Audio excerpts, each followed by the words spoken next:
Buonasera. Bonsoir à tous.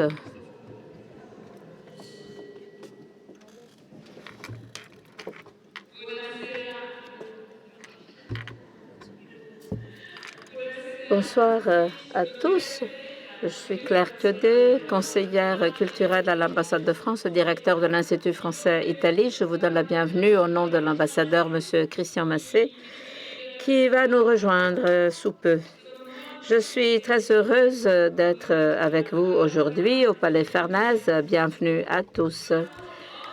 Aujourd'hui, nous sommes réunis pour ce dialogue qui se situe dans le cadre d'un cycle qui a pour titre « À haute voix, le futur des démocraties » promu par l'Institut français Italie jusqu'au mois de décembre à Rome et partout en Italie. Jusqu'à présent, dans ce cycle, nous avons abordé le thème de la représentation, de la participation des citoyens, de l'inclusion, des droits, de la communication politique. Aujourd'hui, nous allons traiter du monde des médias pour comprendre les nouveaux chemins de l'information, la transformation du métier de journaliste en France et en Italie par le biais des médias sociaux. Pour Lille qui nous écoute en streaming, en direct depuis la France. L'origine de cette rencontre remonte à une question posée il y a quelques mois aux étudiants du double titre de l'Université La Sapienza de Rome et Sciences Po Lille par l'entremise des responsables de cette organisation. Je tiens à remercier Alessandro Guerra, Guillaume du Seigneur. Quel est le thème d'intérêt que pourraient identifier dans leur expérience de vie démocratique? Qui, en Italie ou en France, pourrait mieux en parler? On nous a proposé de nous concentrer sur la figure du journaliste influenceur. Vous avez cité Alessandro Tomasi, Ugo Travers, qui sont ici avec nous, avec Madame Maria Cristina Marchetti, directrice du département de sciences politiques à l'Université La Sapienza de Rome. La réflexion publique, la discussion sont l'essence de la démocratie, à l'instar de la liberté d'opinion. Discussion, opinion, réflexion, discussion reposent sur des faits, sur des informations avérées, fiables, sourcées. Nous pouvons être exposés à de fake news, à de fausses informations ou à de fausses accusations de falsification de l'information. Nous tous, nous nous posons ces questions. Nous l'avons vu récemment pendant la pandémie et maintenant après la guerre en Ukraine ou en présence de la crise climatique. Cela signifie que l'information exige une éducation.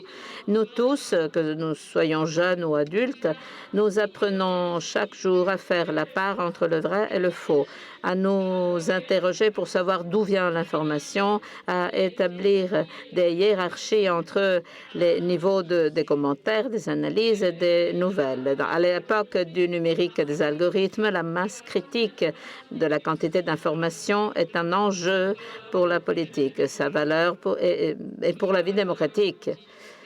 Cela nous concerne tous, usagers, consommateurs de l'information que nous sommes. Cela marque également une bascule profonde du métier de journaliste.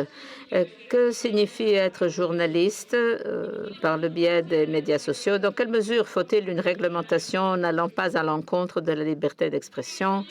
Comment le vit-on? Quel est le comportement de ce nouveau public d'usagers? Aujourd'hui, nous avons un format idéal pour nous pencher sur ces thèmes. Ugo Travers est en France l'un des influenceurs les plus importants dans le domaine de l'information politique. J'ai appris que le nombre d'abonnés Hugo Décrypte est très important. À travers ces canaux, il a fait des interviews importantes, telles celle de 2019 au président de la République.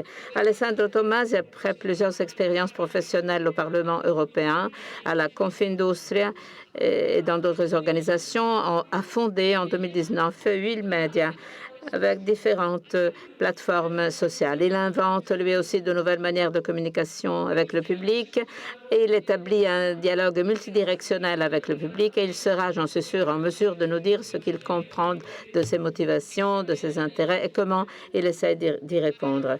Maria Cristina Marchetti va nous aider à avoir un regard large sur ces transformations et à poser des questions précises à nos rapporteurs. Aujourd'hui, nous sommes avec vous, avec les étudiants du lycée linguistique Galanti de Campobasso, du lycée linguistique Carolina Poerio de Foggia, du lycée scientifique Ignazio Vian de Bracciano et bien d'autres étudiants que je remercie d'avoir choisi l'Université de Rome.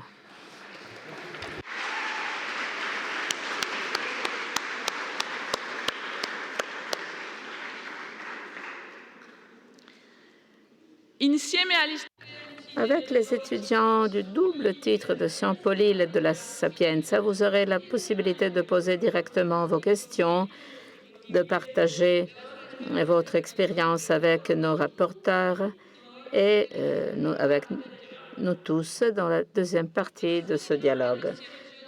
Et puisque le métier du journaliste change, vous pouvez découvrir aujourd'hui pour la première fois ici dans les galeries du Palais Farnèse un salon qui est consacré aux études en matière de droit international, gestion, management de différentes universités italiennes et françaises. Plus en général, vous aurez des informations sur les études en France, sur les échanges avec la France grâce au réseau Campus France-Italie, représenté par Floria Gobatti qui est présente avec nous. À cet égard, permettez-moi de remercier toutes les universités qui ont répondu avec enthousiasme à notre invitation et qui sont ici présentes pour nous présenter leur parcours d'études. Un vidéojournaliste se déplacera dans cette salle pour vous poser des questions. En outre, dans le salon des signatures qui se trouve au fond de la très belle galerie de Camerini, vous pourrez entrer dans l'espace d'une réalité virtuelle proposée par notre partenaire Rai Cinema. Faire dialoguer l'Antiquité et le présent, les perspectives démocratiques d'une information fiable et professionnelle. Et c'est pour vous, ici, le Palais Farnèse est un cadre idéal pour traiter ce thème. Bon dialogue. Je donne la parole à Mme Marchetti et à nos rapporteurs. Merci.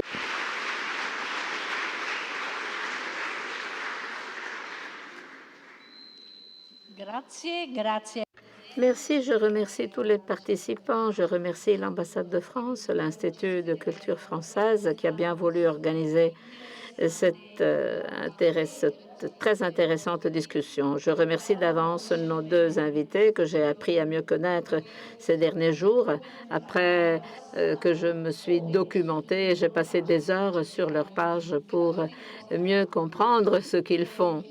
Le thème est à coup sûr un thème important et intéressant, surtout s'il est situé, si nous le traitons par rapport au développement de la démocratie, qui est un peu le fil conducteur de toutes les rencontres qui ont été organisées. Alors, l'information a connu un développement sans cesse croissant et la relation entre les médias et la démocratie s'est renforcée. Or, l'avènement des médias numériques aboutit à un changement, à un tournant, un changement de paradigme que l'on pourrait comparer à l'invention de l'imprimerie. Et comme nous l'avons déjà évoqué à d'autres occasions, l'aspect le plus important aujourd'hui, c'est la vitesse à laquelle ces changements se produisent. Très souvent, cette vitesse ne nous donne pas le temps de réfléchir, d'approfondir, de voir, de considérer jusqu'au bout les développements. Alors, Ce que nous allons voir aujourd'hui ici, et je vais donner immédiatement la parole à nos rapporteurs, eh bien, ce sont deux expériences de réussite, des histoires à succès concernant le rapport qui peut être instauré entre les médias et l'information. Cette information a été totalement bouleversée par l'avènement des médias numériques. J'ai pris note de quelques données dans un rapport du CNSIS concernant l'Italie. Eh bien, la presse imprimée ne représente que 29,1% des lecteurs. Donc, un taux vraiment très, très faible face à des taux qui frôlent 85% pour l'utilisation de l'Internet, des smartphones et la télévision aussi dans toutes ces applications, non seulement la télévision généraliste que nous avons l'habitude de connaître. Donc, il y a des expériences positives que nous allons analyser avec eux, mais nous ne pouvons pas oublier qu'il y a il y a comme un côté sombre dans cette relation entre les médias numériques et la démocratie, qui a beaucoup à voir avec la question controversée, s'il en est, du rôle que jouent les algorithmes au moment de choisir pour nous, de faire le tri des informations pour nous. Le rôle de la désinformation et des fausses informations, autant de thèmes sur lesquels je demanderai l'avis de nos invités. Et puis, il faut considérer que très souvent, nous sommes, comment dire, enfermés dans des bulles qui nous isolent de l'extérieur et qui finissent par nous priver de ce pluralisme de vues qui serait par contre ce que les médias nous ont promis, les médias numériques. Donc, des côtés sombres et des côtés positifs, et nous efforçons d'approfondir ce thème dans le cadre du débat. Je donne sans tarder la parole à nos rapporteurs. Je les invite à nous faire part de leurs expériences. Par qui? On commence par... Êtes-vous d'accord? Oui. Alors, commençons par Hugo Travers, un journaliste, influenceur. Et c'est déjà quelque chose d'intéressant pour pouvoir bien définir Hugo. Il est créateur d'Hugo Décrypte. Je lui donne la parole. Je l'invite à nous faire part de son expérience. Merci. Merci beaucoup. Vous m'entendez bien, ça va? Parfait. Merci beaucoup déjà pour l'invitation et pour l'accueil. C'est la première fois que je viens à Rome et donc c'est un peu un honneur de venir dans ce cadre-là aujourd'hui. Alors, pour me présenter rapidement, je m'appelle Hugo, j'ai 25 ans et il y a quelques années maintenant, en 2018, j'ai lancé au début une chaîne YouTube. D'ailleurs, je me définissais quasiment comme youtubeur quand je me suis lancé, qui s'appelait Hugo Décrypte, qui avait pour objectif de rendre l'actualité accessible aux jeunes. La raison, elle est assez simple. Je voyais que ma petite sœur, qui avait 3 ans de moins que moi, qui avait 15 ans, passait beaucoup de temps sur les réseaux sociaux, beaucoup moins de temps devant la télévision ou autre, et d'ailleurs, c'était mon cas aussi. Et en fait, dans le cas de YouTube, par exemple, il y avait très peu, voire pas de médias qui allaient réellement sur YouTube pour produire du contenu d'information. Et donc, j'ai lancé Hugo Décrypte en 2015, en commençant mes études d'ailleurs, en me disant, je vais essayer de faire une chaîne qui sera du coup finalement aujourd'hui un média qui a pour objectif de prendre des sujets politiques et d'actualité en général, les expliquer, les rendre accessibles par deux choses. Un travail sur la forme, parce qu'on ne va pas avoir des articles écrits, mais on va avoir des vidéos sur YouTube, mais aussi par un travail sur le fond et sur l'approche en termes d'écriture. L'idée de se dire que, je ne sais pas pourquoi j'ai encore mon casque alors que je ne l'utilise pas, l'idée de se dire qu'on doit créer ces vidéos-là pour faire en sorte qu'un jeune qui a 15 ans, comme ma petite sœur à l'époque, puisse comprendre quand on parle de la guerre en Syrie, puisse comprendre quand on parle de l'élection présidentielle. Et cet enjeu d'accessibilité sur la forme et sur l'écriture, je pense que c'est quelque chose qui est décisif et déterminant. Et je terminerai sur cette présentation-là en disant que l'arrivée des réseaux sociaux force un petit peu les médias plus traditionnels aussi à prendre ces éléments en compte, parce que là où pendant peut-être des dizaines d'années, il y avait des formats qui étaient déjà assez installés, aujourd'hui, la population passe de plus en plus de temps sur les réseaux sociaux. Ça pousse du coup les médias pour faire leur travail d'information à repenser leur format, à repenser aussi cette question d'accessibilité. Et c'est ce qu'on essaie de faire, nous, de notre côté, sur Hugo Décrypte. Et donc voilà, aujourd'hui, nous, on est une vingtaine dans l'équipe à temps plein, des journalistes, toute une équipe de production aussi. Et on fait tout un tas de formats, de résumés d'actualité, d'interviews, que ce soit de candidats à la présidentielle, d'acteurs, de Bill Gates aussi récemment, et des formats sur TikTok, Instagram, YouTube ou autres. Merci encore pour l'invitation en tout cas.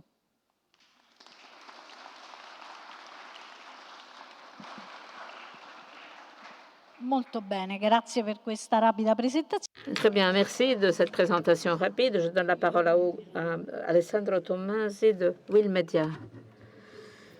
Vous m'entendez?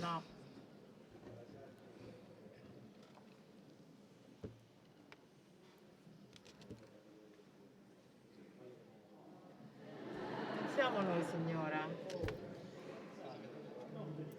Proviamo terzo. Maintenant, ça va, merci. Bonjour à tous, je m'appelle Alessandro. J'ai fondé Will Media en janvier 2020 pour une raison légèrement différente, en ce sens que je suis l'aîné, le plus jeune de mes frères. Et je ne pouvais pas m'inspirer à mon frère cadet. Et tout d'abord, et ce en raison de mon parcours professionnel, je me suis rendu compte que les entreprises avec lesquelles je travaillais voulaient se raconter de plus en plus, voulaient vraiment mieux proposer leurs valeurs. Mais elles étaient écrasées par la communication de la presse écrite qui n'était plus appropriée. Et il y avait des querelles quotidiennes. Et puis, je viens d'un pays très, très petit, non loin de l'aéroport de Malpensa, à Milan. Et j'étais l'un des rares amis qui s'intéressaient à l'actualité, à la politique. J'étais peut-être un peu... mais dans les moments clous, mes amis me demandaient quels étaient les thèmes en discussion. Alors j'ai voulu créer un espace pour aller vers les usagers. Vous qui passez beaucoup de temps dans les médias sociaux, ce qui m'intéressait, nous faisons grosso modo la même chose, mais les formats sont différents très souvent, parce que ce que nous voulons faire est différent. Nous sommes moins dans l'actualité, mais davantage sur l'explication d'un monde qui ne cesse de changer. Vos générations ont moins de chance parce que vous vivez dans un monde qui n'a jamais été aussi rapide et complexe. L'association entre complexité et vitesse crée un risque d'éviction du débat public. Tout est trop rapide, tout est trop compliqué. Et alors les jeunes se désintéressent à l'actualité, à la politique. Alors nous essayons de rejoindre les personnes et de parler le langage des médias. Nous faisons adoptons toute une série d'artifices pour pouvoir pour faire passer l'idée de ce changement démographique. Les jeunes changent aussi, le changement technologique est important. Vous êtes né à une époque numérique.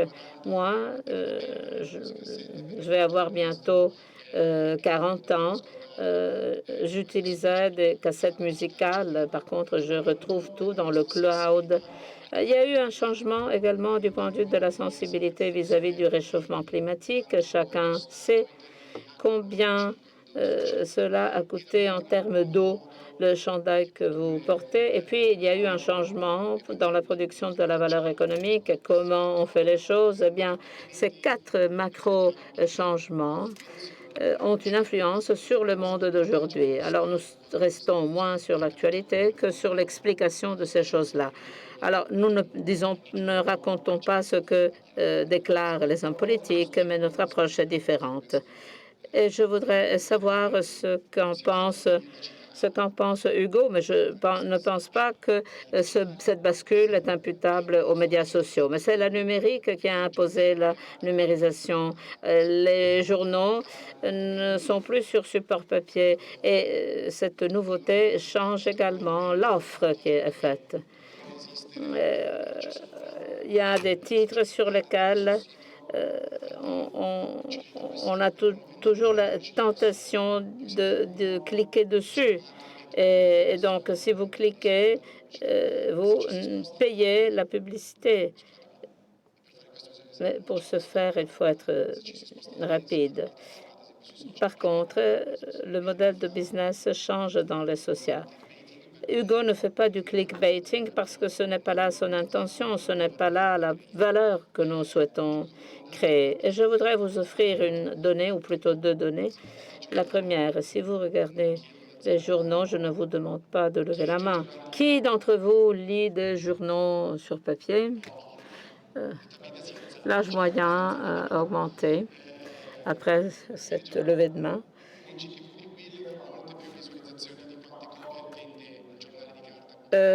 Nous avons beaucoup plus de lecteurs. Et deuxième donnée, vous donnez des informations rapides. En réalité, nos vidéos durent 2-4 fois plus qu'un service d'un journal télévisé. Nous prenons le temps de bien expliquer les choses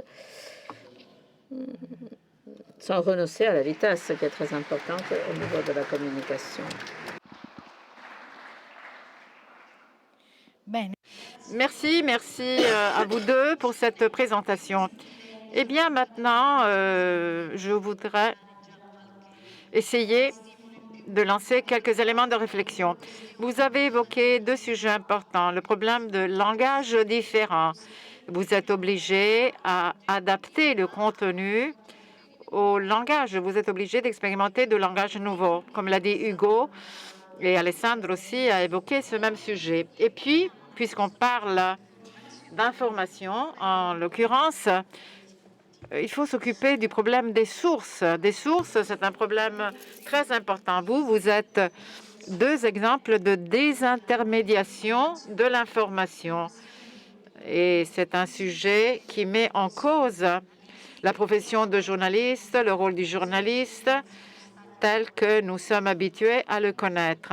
Par contre, pour vous, le monde est complètement différent. La façon de faire de l'information est complètement différente, n'est-ce pas? Donc, vous voulez peut-être réagir déjà à ça, et puis on va ouvrir le débat proprement dit avec nos étudiants.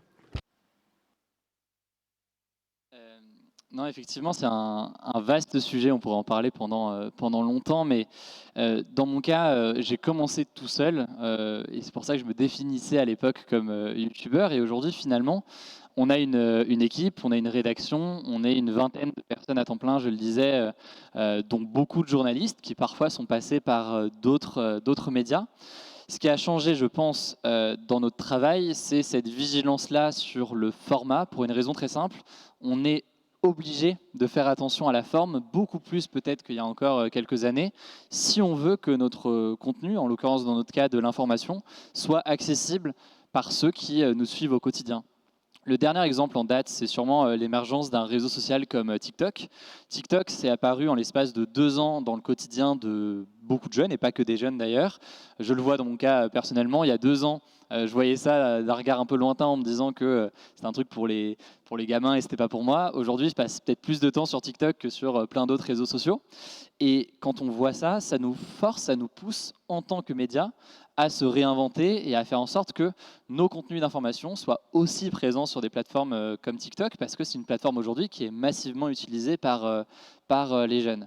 Et c'est là où c'est quelque chose, je pense, d'assez nouveau, c'est que si on prend le cas du journal télévisé à la télévision, donc à 20h en France chaque jour, il y a l'équivalent forcément en Italie, le format globalement n'a pas énormément évolué en 10 ou 15 ans. La structure reste globalement la même.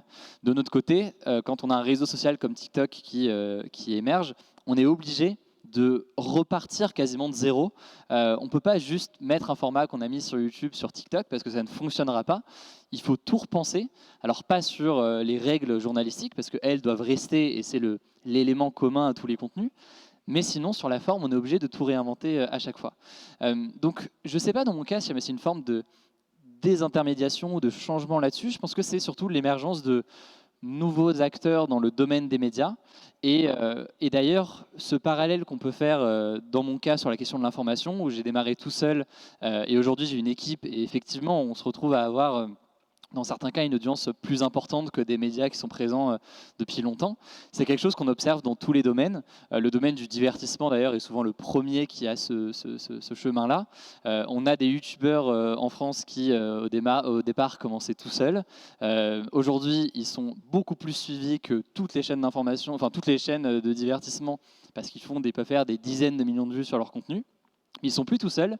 De la même façon que moi, j'ai une équipe aujourd'hui, ils peuvent avoir 10, 20, 30 personnes qui travaillent à temps plein et qui viennent se professionnaliser, disons, d'une certaine façon.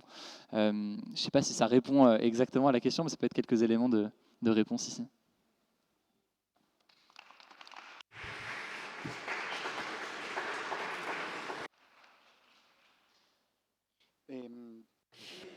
Eh ben, oui, ça marche. Oui, c'est très intéressant. Le sujet des sources est très important. Ce n'est pas un problème de numérique ou pas numérique, c'est vrai pour tous les médias. Il en est de même pour la qualité. Ça concerne tous les médias. Clubhouse, vous vous en souvenez? C'est un réseau social qui était destiné à tout changer, mais ça n'a pas fait long feu. Ça a duré que quelques mois. Clubhouse, bon. Un jour, j'étais sur Clubhouse. On faisait un débat sur le journalisme en ligne et journalisme traditionnel. Et dans un journal en papier, on venait de publier en Italie l'interview avec un politique qui était devenu ministre. Mais l'interview avait été faite avant qu'il devienne un ministre. Donc, c'était une erreur faite par un journal traditionnel. On disait, oui, numérique. Non, c'était la presse traditionnelle qui avait fait cette erreur. Donc, il ne faut pas confondre. C'est ça l'important. Il ne faut pas confondre le moyen, l'objet et l'objet. C'est-à-dire pourquoi on fait quelque chose. Hugo, je te dis qu'en Italie, il y a eu récemment une campagne électorale. Il y a des politiques qui ont débarqué sur TikTok.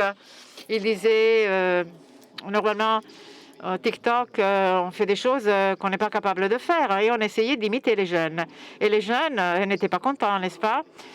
Un des hashtags que vous suivez peut-être, c'est « apprends sur TikTok » ou « par TikTok », qui a des milliards de visualisations. Ça nous donne une idée de l'importance, pas vraiment trop grande, de la plateforme. Donc, je pense qu'aujourd'hui, il n'y a plus d'opportunité de faire une synthèse, disons. Les natifs numériques savent comment faire la part des choses pour savoir si la source est digne de foi ou pas. D'autre part, ça pose un gros problème pour vous tous. D'abord, il faut être conscient, il faut être compétent.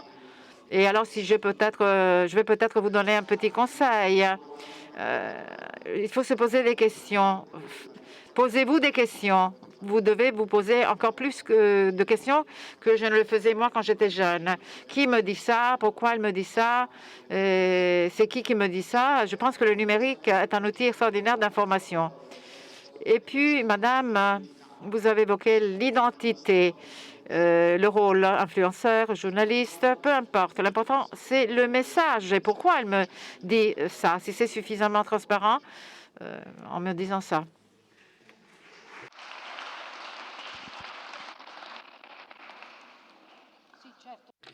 Oui, je suis d'accord. Ce sont des sujets très complexes, y compris parce que derrière tout ça, il y avait à l'époque une profession journalistique qui avait certaines caractéristiques bien précises. En ce qui vous concerne, dans votre cas, c'est complètement différent. Et donc, je pense que ce qu'on appelle, par exemple, les tableaux nationaux des journalistes, donc les associations de professionnels, prennent acte de ces changements parce que la perspective change complètement. Si on peut facilement ouvrir une chaîne YouTube, ça change la donne complètement. Alessandro a soulevé un sujet très important. Se poser des questions, trouver des réponses, comprendre qui me donne ces réponses.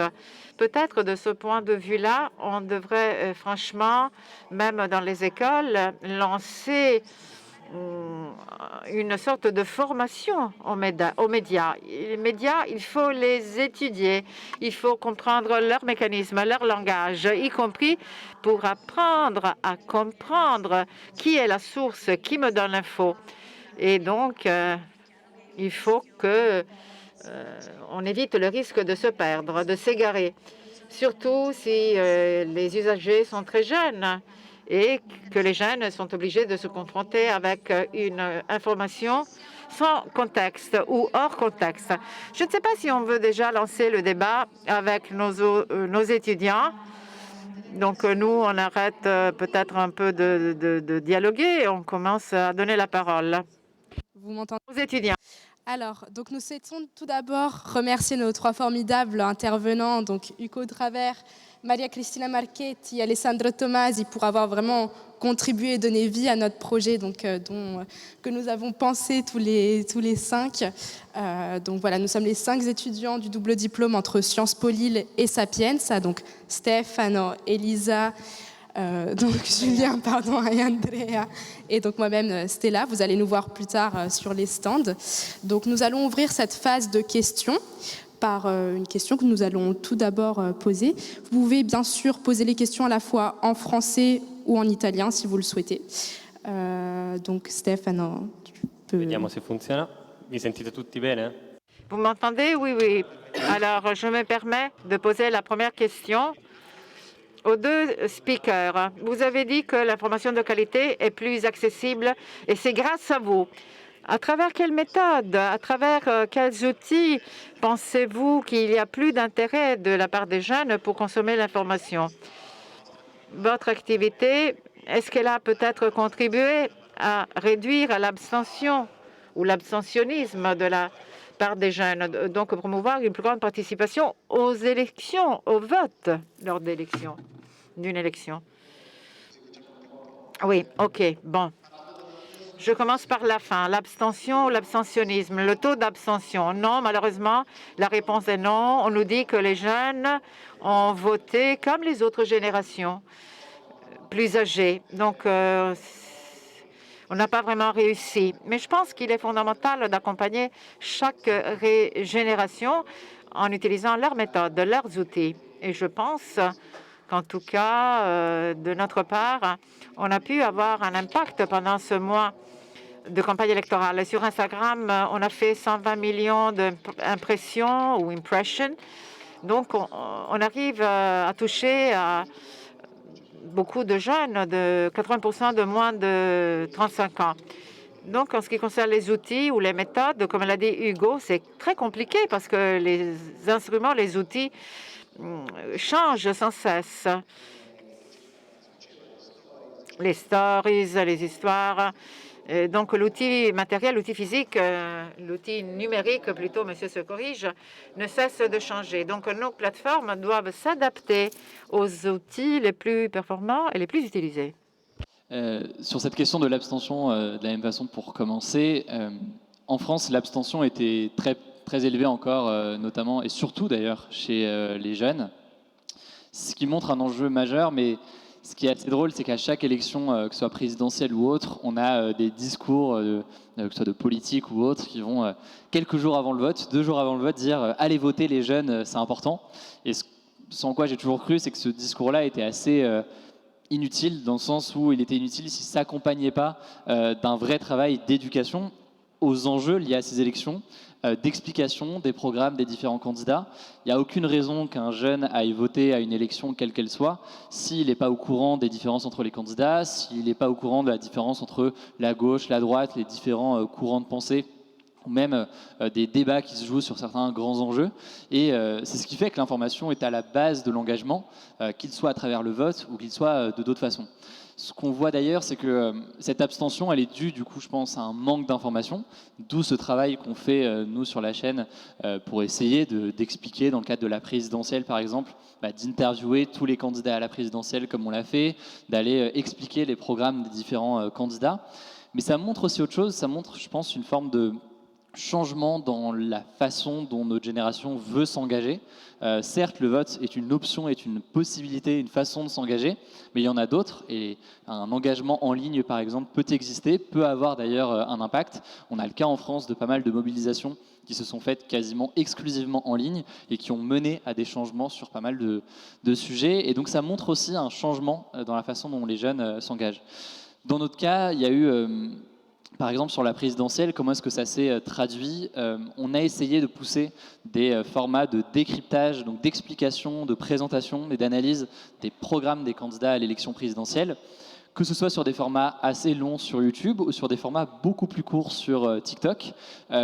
Et de la même façon, on a poussé un format d'interview des candidats où on voulait parler de fond et parler de sujets sérieux, que ce soit des sujets économiques, géopolitiques ou je ne sais quoi, avec chacun des candidats, tout en ayant toujours en tête et pour objectif de faire en sorte que ce soit accessible, même pour quelqu'un qui, typiquement sur la question de l'Union européenne, si on pose une question sur l'Union européenne à tous les candidats à la présidentielle, on veut s'assurer dans la formulation de la question, dans les éléments qu'on ajoute au montage, que ce soit compréhensible, y compris pour quelqu'un qui ne suit pas forcément ce sujet de près.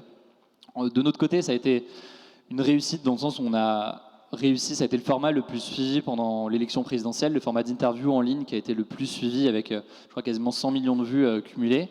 De la même façon, sur TikTok, on peut trouver ça étonnant de se dire qu'on va amener de l'actualité ou de la politique sur TikTok. Moi, je considère que c'est un outil, c'est un endroit où il y a beaucoup de jeunes et il faut s'en saisir pour informer dessus.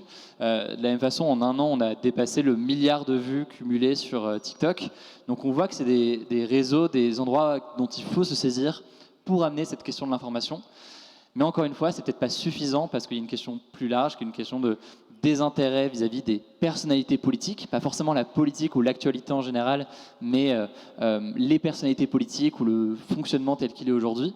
Et donc il y a des questions plus profondes, je pense qu'il faut aussi essayer d'adresser, ou en tout cas qui sont sur la table, pour voir comment faire en sorte que cette abstention baisse au fil des années.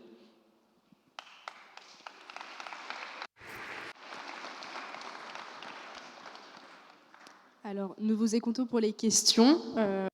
Soyez pas timide. Est-ce que je vois des bras levés? Est-ce que... Ah, vas-y. Ouais. Du coup, là, c'est plus pour Hugo, mais tu peux répondre aussi. Donc, en gros, c'est une question sur les formats, les différents formats que tu peux proposer sur les différents réseaux.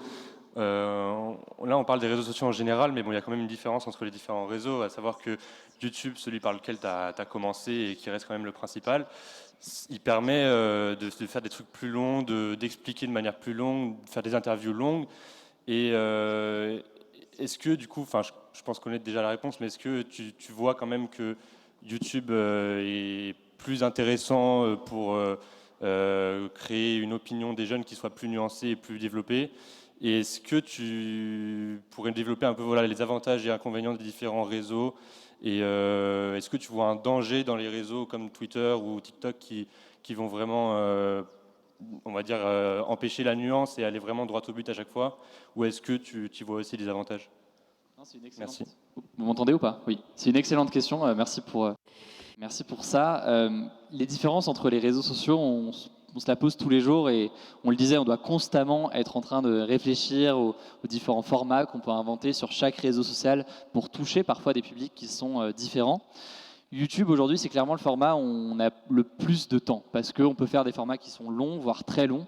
Les candidats à la présidentielle, c'était des interviews de 40-45 minutes. Même notre format d'actualité quotidien qui est suivi par près de 400 000 personnes chaque jour, c'est un format, c'est une sorte de JT plus synthétique, mais en fait, il n'est pas si synthétique que ça parce qu'il dure 10-15 minutes, sauf que j'ai un débit de parole qui est assez rapide, encore plus en vidéo. Là, j'essaie de ralentir, mais globalement, je parle assez vite. Et surtout, on essaie d'amener sur ces 5-6 minutes par sujet un certain degré de profondeur d'analyse pour faire en sorte que des jeunes puissent s'informer.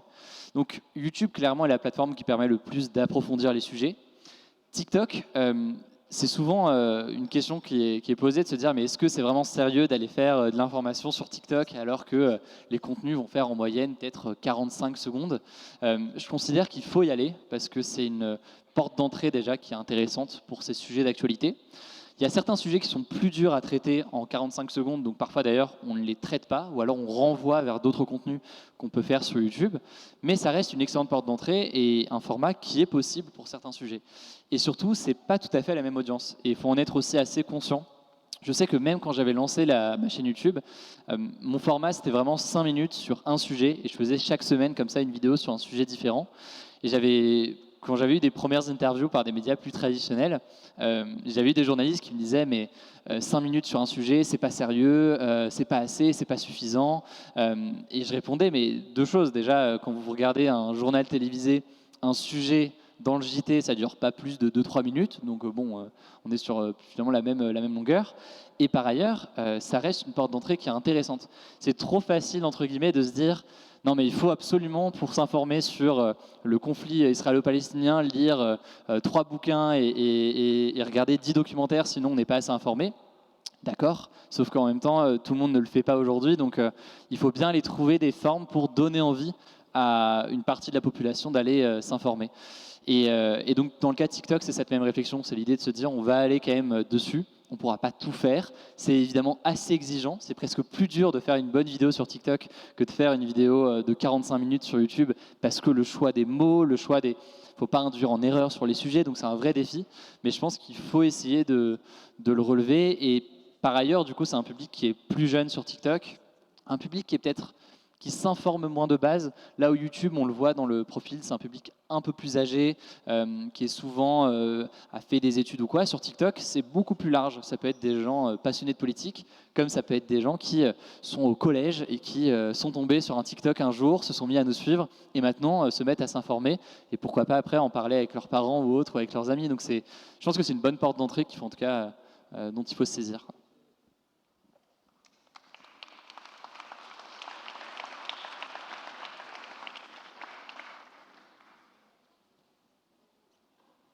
C'est la première conférence où vous appelez chaque fois qu'on répond. C'est très plaisir, hein, mais c'est... Donc bonjour, j'ai une question pour Hugo. Je ne vois pas où t'es, je suis désolé. Donc, ma première question, est-ce qu'on pourrait savoir d'abord ton parcours d'études, le parcours que tu as fait justement pour devenir la personne que tu es aujourd'hui, et de deux, est-ce que tu t'attendais à ce que ton média, Hugo Décrypte, il prenne cette ampleur aujourd'hui? Est-ce que, pardon, j'ai pas entendu la deuxième question? Est-ce que tu t'attendais à l'ampleur que ton média, Hugo Décrypte, a pris aujourd'hui? Alors, sur la première question, quel a été mon parcours? Moi, j'ai fait, après le lycée, je suis entré à Sciences Po à Paris et j'ai fait 5 ans d'études à Sciences Po. Donc en niveau licence au début, et puis après en master en communication, médias et industrie créative. Je voulais pas faire une école de journalisme parce que je considérais qu'il y avait plein de cours intéressants dans ce master en communication et médias qui m'intéressaient beaucoup. Je crois que Sciences Po d'ailleurs est représenté ici et est présent, donc vous pourrez discuter avec l'école après. Donc j'ai fait 5 ans d'études à Sciences Po, j'ai lancé la chaîne quand j'ai commencé mes études. Je savais que j'allais avoir un peu de temps libre pour développer des projets et je me suis dit que c'était le bon moment pour le faire. Ce qui a fait que quand mes études se sont terminées en 2020, pendant le Covid, la chaîne était déjà lancée, j'avais déjà une équipe avec moi à temps plein et donc j'ai continué sur ce chemin-là. Et est-ce que je m'attendais à cette ampleur-là sur le projet? Je pense que quand tu te lances sur Internet, quel que soit le projet d'ailleurs, tu as toujours dans un coin de la tête l'idée que ça puisse un jour fonctionner et que tu puisses avoir des gens qui vont te suivre dans ce que tu fais. Donc je l'avais dans un coin de ma tête. Pour autant, les chances étaient infimes. Il faut garder en tête que pour être une chaîne YouTube qui se lance et qui fonctionne, dans le sens où elle a une audience importante et le créateur de contenu peut gagner de l'argent avec, il y en a peut-être 10 000 ou 1000 qui ne fonctionnent pas. Donc c'est aussi quelque chose qui est très difficile d'émerger sur une plateforme comme ça. Là, ce dont j'étais peut-être moins conscient en me lançant, c'était de ce que ça me permettait de faire au-delà de mes vidéos sur YouTube. Forcément, j'anticipais pas le lancement de TikTok à l'époque. J'anticipais pas le développement de Twitch et tout ce que ça permet en termes de format en direct. L'idée de faire une soirée électorale comme ça et d'annoncer les résultats et de suivre cette soirée électorale devant des dizaines de milliers de jeunes ce soir-là, c'était quelque chose que j'anticipais pas. L'ouverture aussi que ça permet sur d'autres formats, sur d'autres choses. On réfléchit en ce moment à des formats longs, des formats de documentaires ou autres qu'on pourrait faire avec des plateformes par exemple. C'est des choses que j'avais pas en tête, de la même façon que j'avais pas en tête l'idée d'avoir une équipe comme on l'a aujourd'hui. C'est assez, à titre personnel, j'ai toujours voulu faire du journalisme, donc je me suis extrêmement chanceux de tout ce qui arrive aujourd'hui, et c'est ce qui fait que j'ai envie de continuer avec mon équipe, développer pas mal de formats et de choses pour la suite, quoi.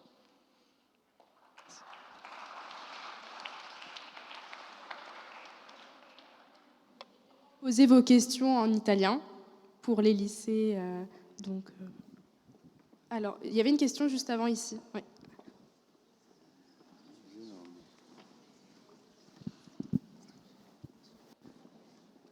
Bonjour. Je voulais savoir, du coup, quand tu as créé cette rédaction de journalistes, comment tu as fait pour réunir ces 20 personnes qui aujourd'hui travaillent à plein temps pour toi? Et ma deuxième question, c'est quand je vois tes TikTok, du coup, comment tu pioches ton information, où tu vas la chercher, si c'est tes propres journalistes qui y vont, ou si tu te fies à des agences de presse, etc. Voilà.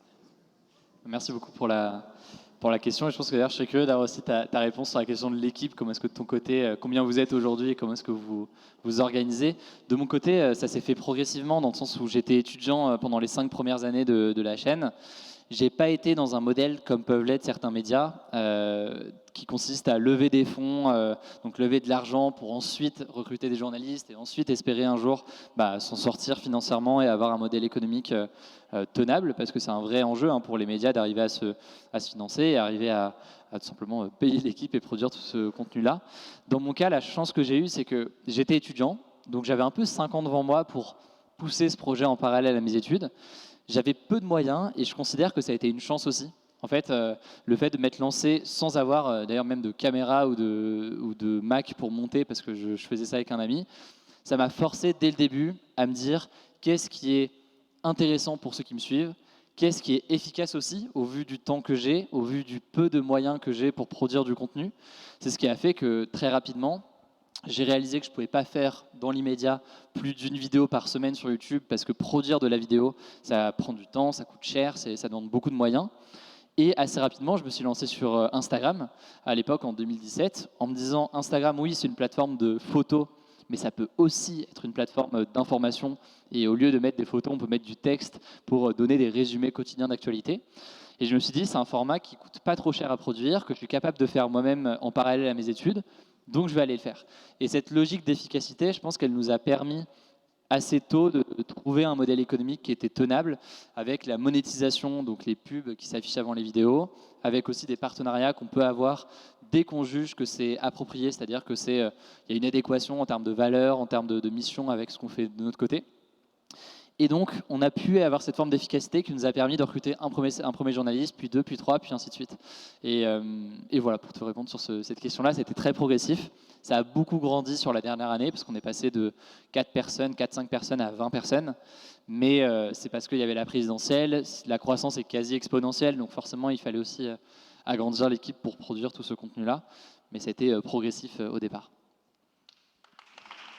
Et sur les sources, pardon, j'ai pas répondu.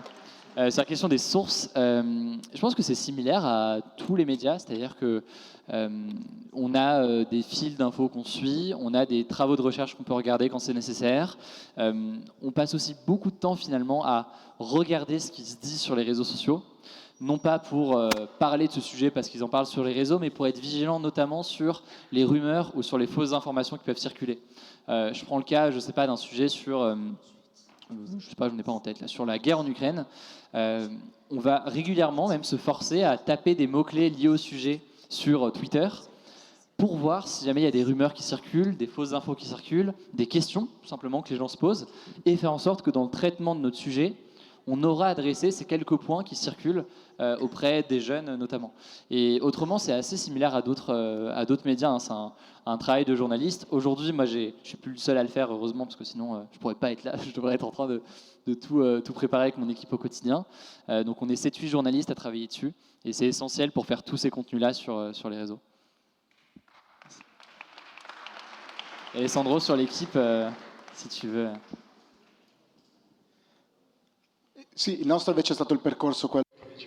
Et notre parcours a été plus difficile en ce sens que nous avons démarré avec le support d'investisseurs, de nombreux investisseurs en 2020. Et donc, il y a eu tout de suite une forte pression parce que nous recherchions la stabilité de notre entreprise. Aujourd'hui, nous sommes 40, dont 5 sont des journalistes et les autres sont des experts qui ont une maîtrise, des militants, des gens qui font différents métiers et qui nous racontent aujourd'hui ce qu'ils font. Mais disons, la croissance a été tout aussi progressive que la tienne. Et je crois que cela est particulièrement intéressant, cette croissance progressive, parce que au fur et à mesure que la technologie progresse, Ces 2 dernières années, nous avons connu des problèmes, la pandémie, la guerre, les risques de fake news, un risque d'excès d'informations. Et donc, l'activité de recherche est devenue particulièrement importante face à ces crises.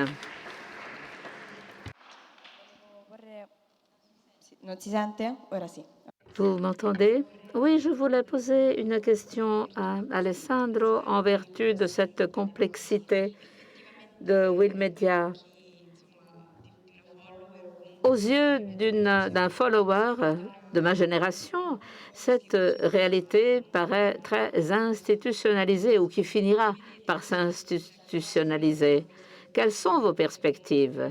Parce que l'horizon des médias va changer sans aucun doute. Et comment allez-vous vous intégrer dans ce changement? S'institutionnaliser, c'est-à-dire ne plus s'adresser seulement aux jeunes de 20 ans, 30 ans, mais atteindre des canaux mainstream, faire comprendre à la génération de mes parents qu'il y a d'autres exigences au niveau de la communication massive. Bien, c'est une question dont je me dois de te remercier parce que c'est quelque chose qui me tient particulièrement à cœur. Si nous n'unissons pas les générations, si nous ne leur permettons pas de parler la même langue, le risque est de n'avoir aucun changement. Il faut attendre que vous soyez des adultes et nous n'avons pas tout ce temps devant nous. Alors, Will s'efforce de faire cela. 80% de ceux qui suivent Will ont entre 18 et 30%. Et il y a également des plus de 35 ans. Nous avons un partenariat avec Sky 24 en 2022, précisément pour nous adresser à un public autre, pour nous adresser à des personnes. Enfin, si vous avez envie, si vous avez le zèle de la jeunesse, l'ardeur de la jeunesse, alors les plus jeunes doivent comprendre vos besoins, votre exigence d'avoir un changement, y compris en termes d'offres politiques. À défaut de ça, il faut attendre. Pour ce changement, il faut attendre que vous soyez adulte. Enfin, c'est mon hantise quotidienne. C'est un processus en devenir. On a jeté des graines et on verra ce que ça donne, ce que ça va donner.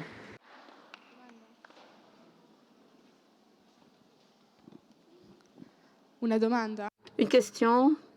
Y a-t-il d'autres questions? Faccio il giro. Ça va être à mon tour dans quelques secondes, je pense.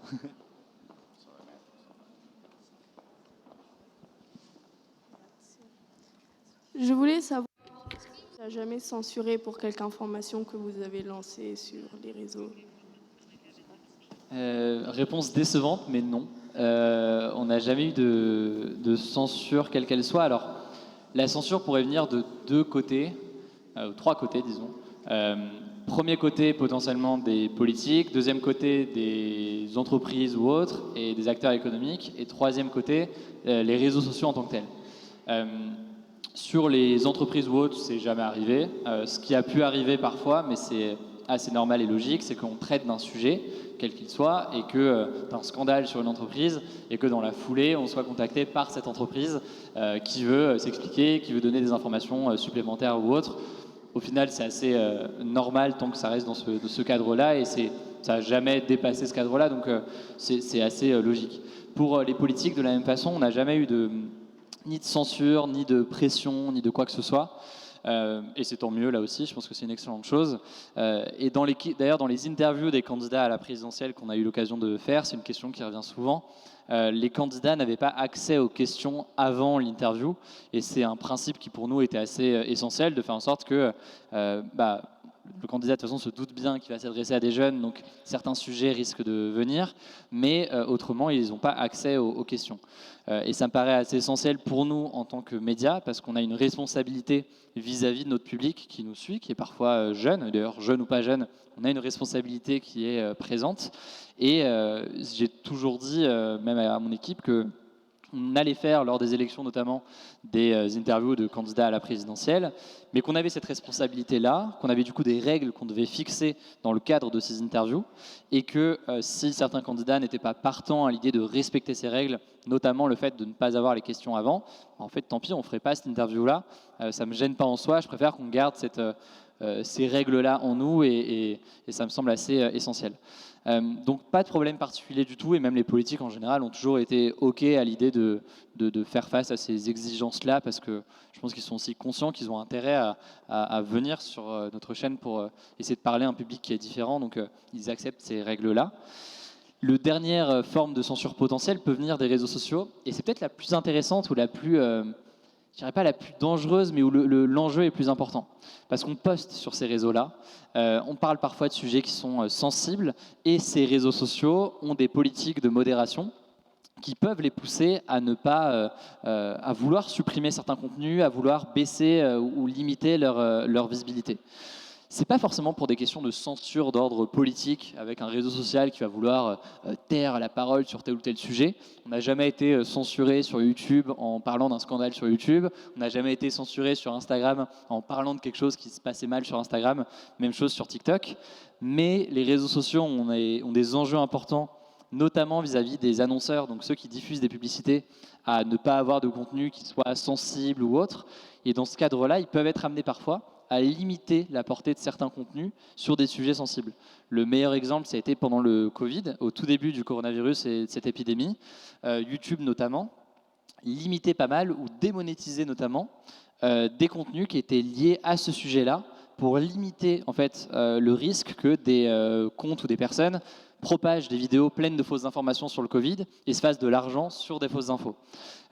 Heureusement, au fur et à mesure, ils ont affiné leur modération pour faire en sorte qu'on puisse être monétisé et donc gagner de l'argent en parlant du coronavirus, parce que c'est notre travail et donc on doit être forcément rémunéré pour ça, mais ça s'ajuste au fur et à mesure. Donc on n'a pas eu de gros problèmes là non plus sur la question des réseaux sociaux, mais il faut en permanence arriver à jouer un peu avec les règles des algorithmes.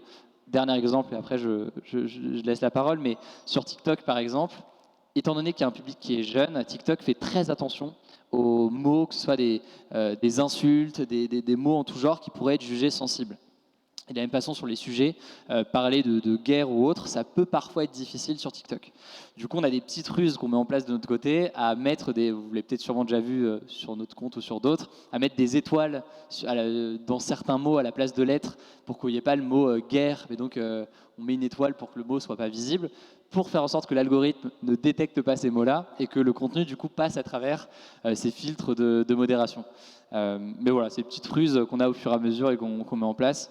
Mais à part ça, globalement, ça va. Se posso aggiungere una cosa, secondo me c'è... Est-ce que je peux ajouter un mot? Il y a, à mon sens, une censure potentielle sur les réseaux. C'est la pire censure, et c'est la censure auto-infligée. Quand nous décidons de ne pas traiter un thème en nous disant « non, ce contenu, ça ne va pas, parce que les temps ne sont pas mûrs pour aborder ce thème ». Il y a un sentiment de responsabilité, comme c'est le cas de cette plateforme qui est très grande et très importante. Il faut aller à contre-courant parfois et parler du thème dont il est question. Sinon, c'est une censure terrible qui étouffe le débat au lieu de l'étendre, au lieu de le développer.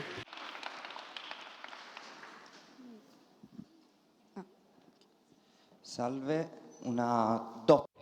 Bonjour, j'ai une double question pour les deux rapporteurs. C'est le métalangage que vous utilisez, les mémés. Les mémés permettent de véhiculer immédiatement un langage. C'est une bonne chose. Cependant, il y a un risque de banalisation excessive. C'est ma première question. Deuxième question, est-ce que ce sont les mémés qui se politisent ou est-ce la politique qui devient de plus en plus un mémé? C'est une question que je pose à vous deux. Alors, je vais commencer. Je vais répondre à cette question. C'est une très belle question, par ailleurs, dont je te remercie. S'il y a un excès de simplification avec les mèmes, oui, il y a ce risque existe. Et je pense même que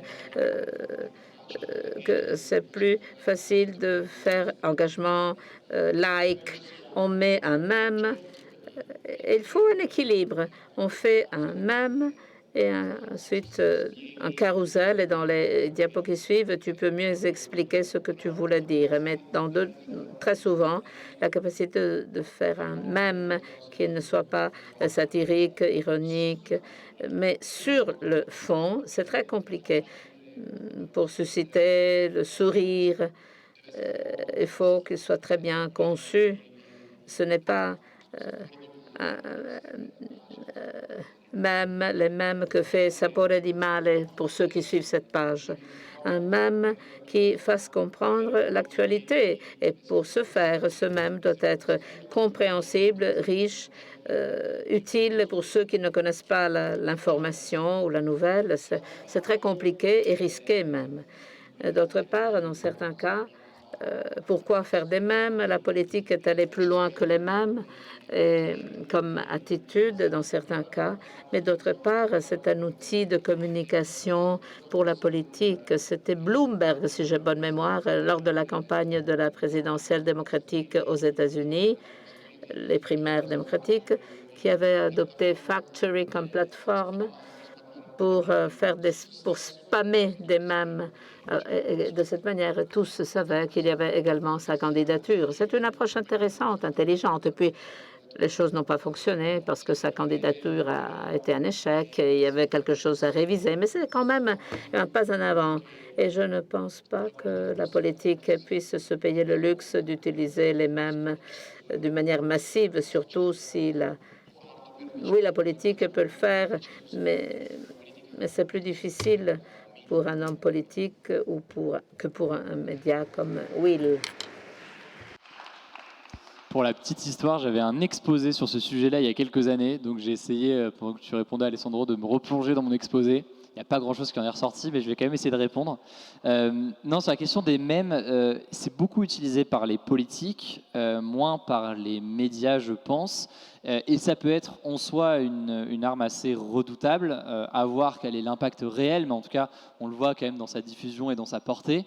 Et ce qui est intéressant, c'est que beaucoup plus peut-être que des idées, un mème déjà peut intégrer des idées, mais aussi beaucoup plus viral, parce que forcément il y a un effet de contagion quasiment, et parfois certaines personnes sont au courant soit de la position d'un candidat pendant une élection, soit de le moment qu'ils retiennent d'un débat, c'est ce mème ou cette séquence qui a circulé massivement en ligne. Et c'est une opportunité pour les politiques, c'est évident, parce que on le sait, il y a des groupes de militants maintenant qui, c'est encore plus le cas aux États-Unis, mais je pense que c'est le cas maintenant dans toutes les élections, se saisissent de l'utilisation des mèmes pour aller porter un message politique. Et cette dimension politique et partisane, disons, des mèmes, nous-mêmes, ça nous a amené à un certain nombre de questions, parce que aujourd'hui, le seul endroit où on diffuse, on véhicule des mèmes sur nos réseaux, c'est dans le cadre d'un format qu'on a sur Instagram, où on a 5 actualités du jour qu'on poste chaque jour, et à la fin, on a le mème du jour. Et ce mème-là, c'est en fait, pour nous, c'est un peu l'équivalent de la caricature qu'on pouvait avoir dans un journal, ou du dessin de presse, ou je ne sais quoi, sauf que c'est un mème, parce que forcément, ça nous parle davantage. Et donc, c'est pas nous qui le produisons. En gros, on regarde ce qui se passe en ligne et quels sont les plus drôles ou les plus intéressants, et on en choisit un par jour. Et sur les mèmes, on a eu cette question qui s'est posée, parce que on a eu parfois des retours de gens qui disaient, mais vous ne pouvez pas diffuser ce mème-là, par exemple, parce qu'il a une dimension très politique, il véhicule tel message, soit il banalise telle ou telle personnalité politique, soit il dédramatise quelque chose qui est important. Et donc, on voit en fait que nous-mêmes, dans le choix de ce mème chaque jour, ça a une véritable portée politique, comme l'avait d'ailleurs un dessin de presse ou une caricature à l'époque. Et c'est une question qui est super intéressante et qu'on doit se poser, je pense, nous aussi, en tant que médias.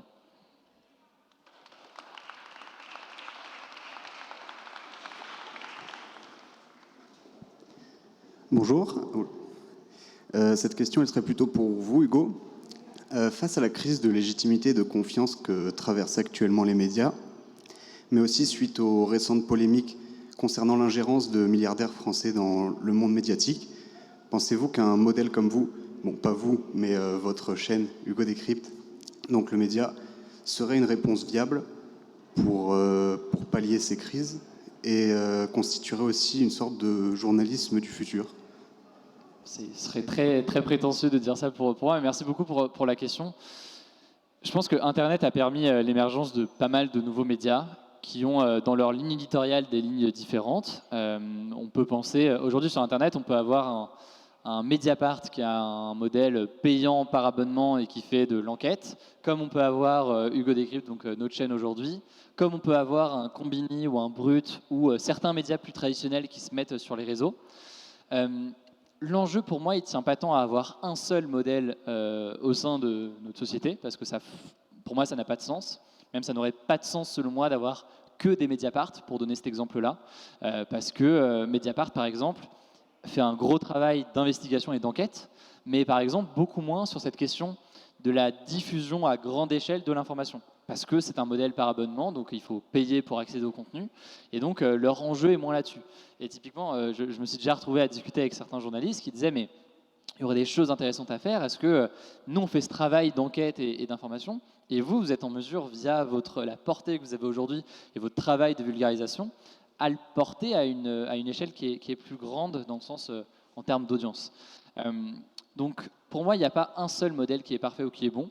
Le nôtre, typiquement, a aussi des limites. On bosse avec, on travaille, donc on repose en partie sur la publicité, ce qui pose une question de logique d'audience. Alors même si on est vigilant là-dessus, à pas partir sur des biais, à faire justement du clickbait, comme on disait tout à l'heure, et avoir des titres trompeurs ou quoi, on est quand même dans quelque chose où c'est l'audience qui amène une partie des revenus, donc c'est pas parfait non plus. On peut aussi bosser avec des marques ou des partenaires. Alors même si nous on est très exigeant sur le choix de ces partenaires, ça reste quelque chose qui est imparfait forcément, parce que on ne fait pas que du contenu journalistique à 100%, et on est aussi amené à créer du contenu avec des marques. Et certes, quand c'est le cas, c'est indiqué très clairement, mais quand même. Donc pour moi, c'est la combinaison de toutes ces formes qui fait la richesse du débat, que ce soit en termes d'opinion, que ce soit en termes de modèle, que ce soit en termes de type de journalisme. Quand on dit je vais être journaliste, ça peut vouloir dire faire des contenus sur TikTok, comme ça peut vouloir dire être un reporter de guerre en Ukraine, comme ça peut vouloir dire être en Ukraine pour faire des TikTok et faire des reportages sur TikTok. Tout est possible, et je pense que c'est la combinaison de tout ça qui fait la richesse d'un débat aujourd'hui, quoi.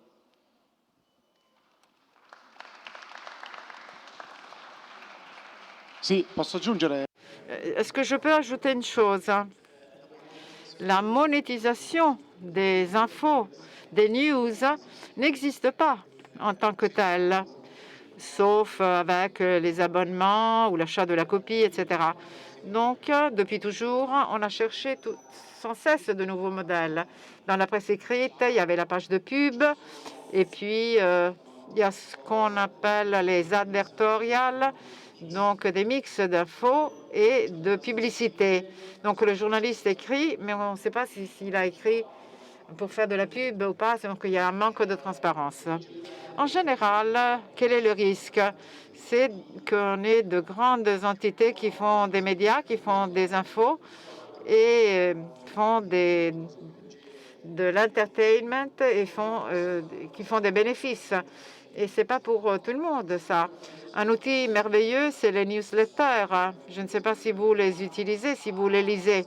Substack, Patreon, ce sont de nouveaux modèles où vous trouvez la possibilité de monétiser votre intérêt si vous avez une communauté de référence.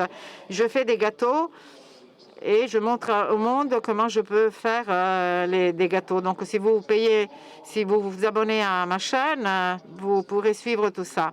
Donc, on ne fait plus le journaliste dans une rédaction, mais on travaille en tant qu'individu singulier. Il y a des journalistes, Casey Newton, de Silicon Valley, de San Francisco, qui gagnent $1 million depuis chez lui. Il est beaucoup plus riche que tout un tas d'autres journalistes. Donc, il faut limiter le contrôle des médias de la part de quelques individus, mais en même temps, il faut trouver un modèle qui puisse être performant. Tout à l'heure, on a parlé de Napster. Je ne sais pas si vous connaissez Napster, peut-être pas. C'était la possibilité de télécharger illégalement de la musique. C'est une chaîne qui a été fermée parce que ce n'était pas légal. Aujourd'hui, il y a Spotify et on paye un abonnement pour faire quelque chose qui était illégal et gratuit il y a quelques années. Pourquoi? Parce qu'il y a un modèle facile, légal, simple, clair, de qualité, parce que la qualité du son est bonne, et donc on a trouvé un modèle pour développer la société qui produit ça. La société de Hugo, c'est la possibilité qu'on peut trouver des modèles de business dans le domaine de l'info. C'est aussi un témoignage de pluralité, de transparence. À propos de black humor, pensez-vous qu'il y a une limite à l'ironie et quelles sont ces limites?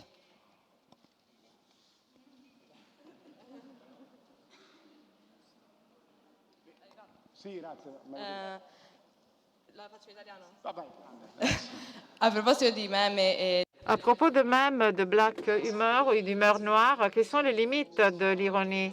Quelles sont les limites qu'il faut poser sur les réseaux sociaux? Hugo, vas-y, toi, vas-y. Super. Écoute, je n'aurais pas la réponse en soi dessus. Je pense que c'est une responsabilité que chacun partage sur le contenu qu'il veut faire et sur la façon dont il veut le porter. Je pense que la question se pose davantage au niveau des réseaux sociaux en tant que tels. C'est-à-dire que quand on parle d'humour noir ou autre, ça pose la question plus large de la liberté d'expression et ça pose la question du rôle de ces réseaux sociaux, de mettre en avant ou non certains contenus, de supprimer certains contenus s'ils jugent que c'est offensant, comme peut l'être pour certains types d'humour ou autres.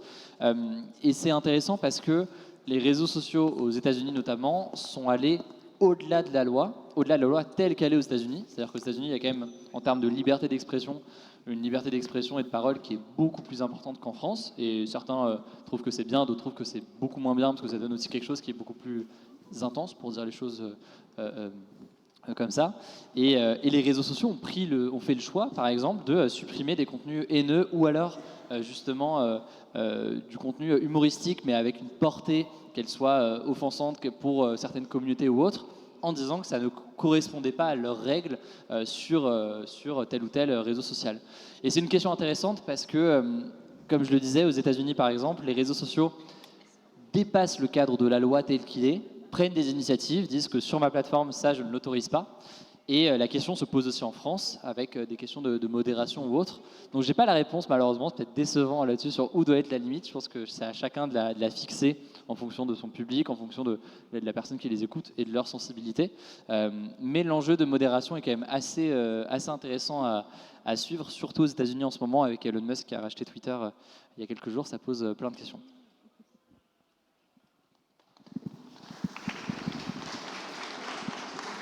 Scusami che ti ho fatto andare prima.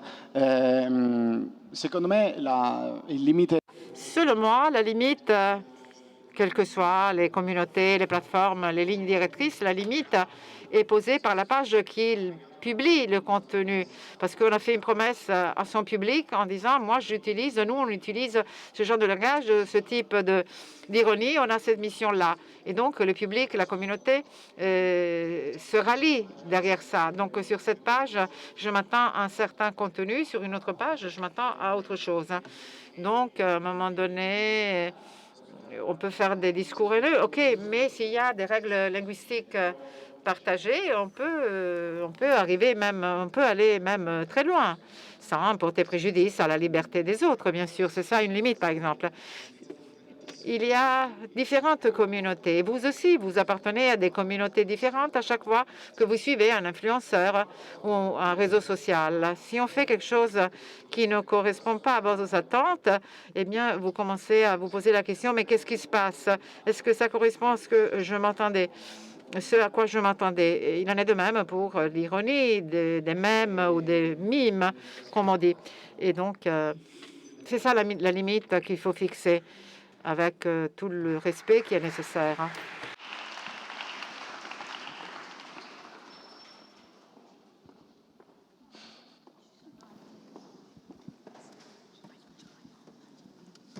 E volevo fare una... Une question qui est la suivante. Est-ce que vous avez déjà répandu des fausses infos que vous aviez pas contrôlées? Donc, est-ce que vous avez été critiqué à cause de ça ou parce que vous avez utilisé des médias, parce que vous avez donné de fausses informations, des fake news? Nous, non, jamais. On a eu des problèmes, on a eu des moments très difficiles, on a eu des mésaventures, mais pas parce qu'on a divulgué de mauvaises ou de fausses informations. C'est simplement parce que nous n'avons pas le modèle de breaking news. On ne travaille pas sur le moment présent ou sur l'urgence. Donc, nous n'avons jamais publié d'informations qui étaient fausses. Évidemment, il y a des informations qui ont été qui ont changé au fil du temps. Par exemple, par rapport à la pandémie, à la Covid, au virus, la situation a évolué. Mais non, jamais de fausses infos, justement parce que Will prend son temps pour ne pas glisser sur la peau de la banane. On peut faire des faux pas parce qu'on simplifie trop, etc., mais pas parce qu'on n'a pas bien vérifié sa source. C'est une excellente question déjà. C'est heureusement extrêmement rare, mais ça nous est arrivé de propager une info qui s'est avérée soit fausse, soit inexacte parce que pas assez précise ou autre. Pour une raison assez simple, c'est que c'est quelque chose qui est humain, c'est-à-dire qu'on est sur des sujets déjà qui sont sensibles, qui sont parfois complexes aussi, et ça a pu nous arriver, heureusement ça se compte sur les doigts d'une main, mais de propager une fausse information. L'élément le plus important dans ce cadre-là, et si ça arrive, mais ça vaut pour tous les médias en réalité, c'est deux choses. Déjà, de faire en sorte que ce contenu ne reste pas en ligne, sinon ça pose quand même problème. Deuxième chose, de faire en sorte de publier une correction à cette fausse information, parce que si vous supprimez et que vous dites rien, je veux dire, ceux qui ont vu le contenu ne sauront pas qu'en fait cette information était fausse. Donc il faut le plus possible communiquer sur l'erreur en question. Et puis plus globalement, je pense que c'est un enjeu plus large qui est un enjeu de transparence qu'on doit avoir, je pense, en tant que média. C'est-à-dire que, comme j'ai dit, c'est quelque chose qui est humain, on n'est pas des robots, c'est des choses qui peuvent arriver. Il faut faire en sorte qu'elles arrivent le moins possible. Et c'est pour ça qu'on a beaucoup renforcé l'équipe là sur les 2-3 dernières années pour faire en sorte que ça n'arrive quasiment jamais. Mais quand ça arrive, je trouve ça sain et bon de faire preuve de transparence, d'expliquer on a fait une erreur là-dessus. Alors soit une erreur pas forcément factuelle, mais ça peut être même une erreur de détail sur un élément, d'analyse sur quelque chose, ou en tout cas, ou alors on a oublié de présenter un aspect qui était peut-être assez important pour comprendre une question. Et cette forme de transparence, je pense qu'elle est essentielle parce que ça crée aussi plus de dialogue et de lien avec ceux qui nous suivent. Ceux qui nous suivent savent que le plus possible, on fait le moins d'erreurs, on fait le moins d'erreurs possible, et heureusement, du coup, il y en a très rarement, mais ça peut arriver, et au moins quand il y en a, ils savent qu'on est là pour l'expliquer, pour dire qu'est-ce qui a pu fauter là-dessus ou là-dessus. Et ça me paraît essentiel d'avoir ce dialogue-là, et je pense que ça manque aussi beaucoup dans ce lien de confiance, et c'est un lien de confiance qu'on essaie de restaurer et de construire avec ceux qui nous suivent au quotidien.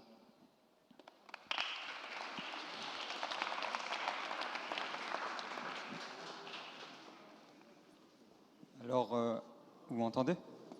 Alors j'ai une question pour tous les deux. Et sachant que vous tentez de rester le plus objectif possible dans votre travail en exposant le métier de journalisme sur les médias, pourtant n'arrive-t-il pas des fois où vous êtes inconsciemment ou consciemment subjectif, que ce soit très peu ou normalement? Avez-vous déjà été accusé d'être un peu biaisé dans votre travail? Je peux répondre pour commencer. C'est une très bonne question, d'autant plus qu'elle vient très souvent dans les commentaires, alors que ce soit en termes de questions, que ce soit en termes de retours de la part des gens qui nous suivent. On peut tendre vers une forme d'objectivité ou de neutralité dans le traitement des informations qu'on fait, c'est-à-dire que, oui, nous, dans notre cas, sur les sujets, dans le traitement qu'on a des sujets, sur un sujet politique par exemple, on va avoir cette dimension factuelle sur les choses, cette forme d'honnêteté intellectuelle, de donner aussi la parole aux différentes points de vue, aux différents regards sur le sujet pour permettre et faire en sorte à chacun de se faire leur propre opinion sur le sujet. Et je pense que c'est quelque chose qui est vraiment valorisé sur la chaîne aujourd'hui, l'idée qu'on puisse comme ça s'ouvrir à cette pluralité d'opinions et entendre les différentes opinions de chacun pour ensuite se faire en conscience son propre avis. Pour autant, il faut, je pense, être conscient du fait qu'aucun journaliste ou aucun média n'est parfaitement neutre ou parfaitement objectif.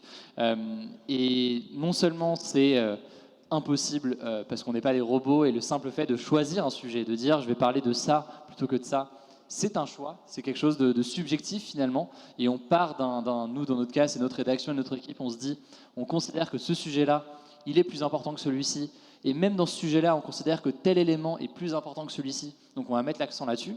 C'est un choix éditorial de le faire. Et donc, aucun média n'est neutre, aucun média n'est objectif et ne peut tendre vers ça. Mais on peut tendre vers quelque chose qui se veut factuel. Et je ne sais plus ce que je voulais dire là-dessus. Si, il y a cet enjeu-là, et surtout, il y a certains sujets où c'est très rare dans notre cas, parce que le positionnement de notre média n'est pas comme ça, mais ça nous est arrivé sur certains sujets de prendre la parole de façon un peu différente. Je prends le cas, par exemple, de la situation il y a environ 1 an et demi, même si le problème est encore présent aujourd'hui.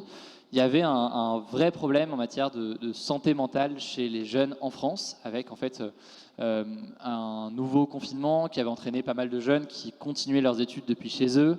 On voyait, et les hôpitaux alertaient sur en fait, des chiffres et des réalités alarmantes auprès de beaucoup de jeunes en matière de santé mentale. Sur un sujet comme ça, par exemple, avec la rédaction, on a jugé qu'on devait dépasser l'aspect purement factuel d'analyse de la chose, comment est-ce qu'on en est arrivé là, etc., et avoir un ton qui était un petit peu différent, un peu plus engagé, peut-être, s'il faut dire les choses, parce qu'on a diffusé une vidéo qui a été très virale, qui a fait des dizaines de millions de vues sur les réseaux sociaux, où on a combiné des témoignages de jeunes qui exprimaient justement leur mal-être dans la situation telle qu'elle était. Et ça m'a semblé nécessaire de le faire, et j'assumais complètement de sortir du ton, du cadre habituel qu'on avait sur la chaîne. De la même façon, sur des sujets environnementaux, la question, on se la pose nous-mêmes en interne avec l'équipe, de la façon de traiter ce sujet-là, parce qu'il y a un consensus scientifique sur un sujet et sur un besoin d'évoluer et sur une urgence à avoir un changement rapide et net et profond. Et ce n'est pas que des scientifiques qui disent, des scientifiques avec un consensus dessus, relayé par l'ONU, relayé par à peu près toutes les grandes organisations. Et pareil, même question, est-ce qu'on doit rester sur un ton purement factuel et assez froid finalement? Est-ce qu'on doit avoir un ton différent? Je n'ai pas la réponse. Je pense que l'essentiel de notre travail, dans tous les cas, doit rester ce travail factuel, parce que c'est ce que les gens aiment et veulent qu'on fasse. Ils nous voient pas, ils veulent pas qu'on soit un groupe militant ou je ne sais quoi. C'est pas ce que les gens viennent chercher chez nous. Mais c'est des questions qu'on peut se poser en interne, notamment sur des sujets comme cela, où il y a un consensus scientifique et des urgences sur certains sujets.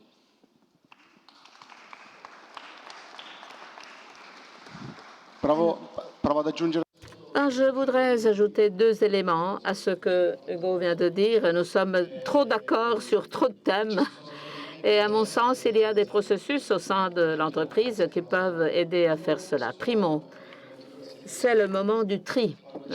Quand nous recherchons de nouvelles personnes au sein de l'entreprise, nous considérons surtout la diversité. Et j'entends par université une toile de fond faite d'intérêt, vision politique.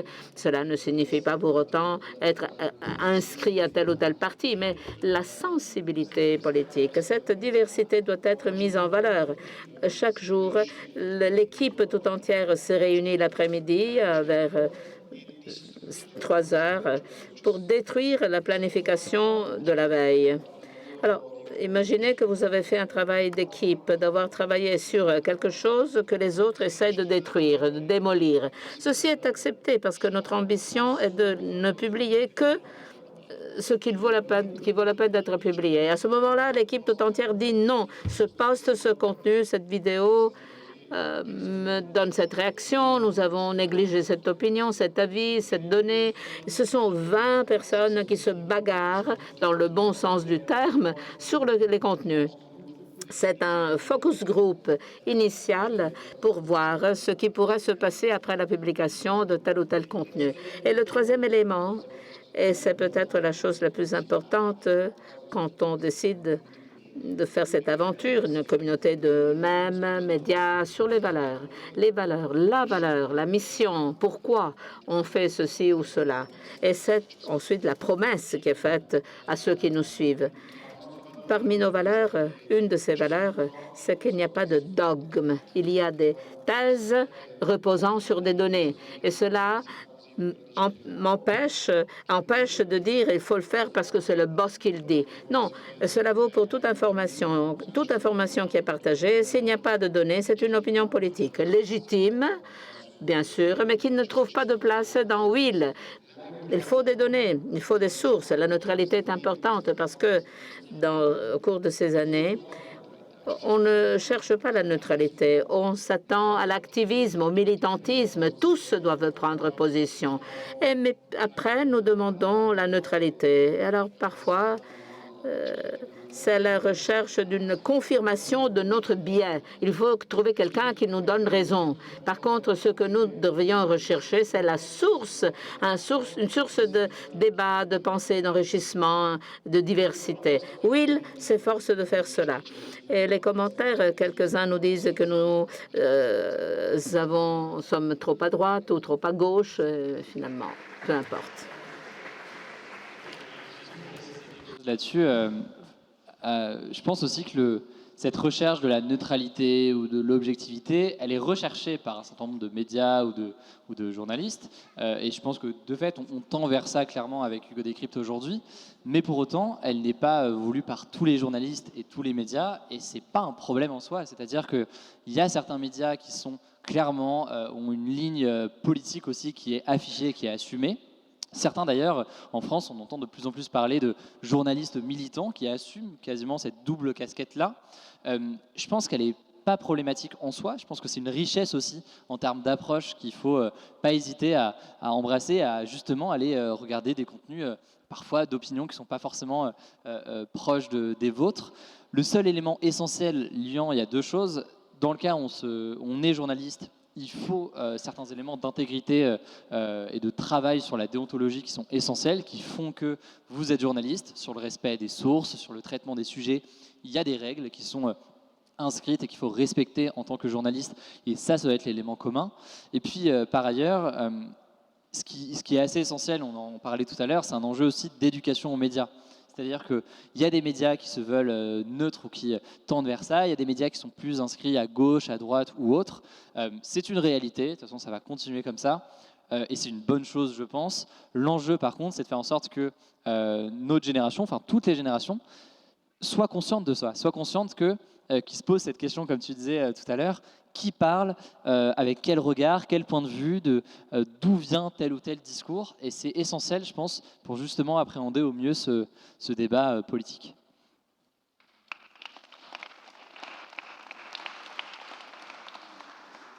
Merci à tous. Un grand merci pour ce débat. Nous remercions Hugo Travers, la signora Marchetti et également Alessandro Tommasi. Nous tenons aussi à remercier l'ambassade de France ainsi que l'Institut français Italia. Également un merci à nos professeurs de Sciences Po Lille et à nos professeurs de La Sapienza qui nous ont permis d'organiser cette conférence. Et merci à vous, cher public, pour votre présence aujourd'hui et vos questions.